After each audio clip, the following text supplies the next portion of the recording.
Господ Исус Христос обяснява своя метод.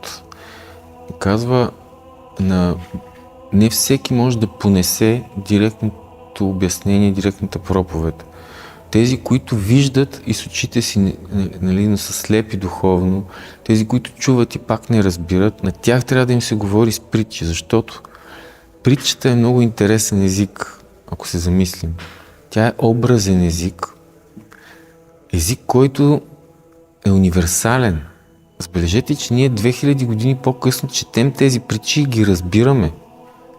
Ако четем други текстове от епохата, почти нищо няма да разберем. Но Господ избира такъв универсален и близък до битието на човека език, чрез който кодовете се предават. И дори човек да не ги разбере рационално, той ги разбира визуално, интуитивно, образно, като дете ги възприема на някакво такова равнище.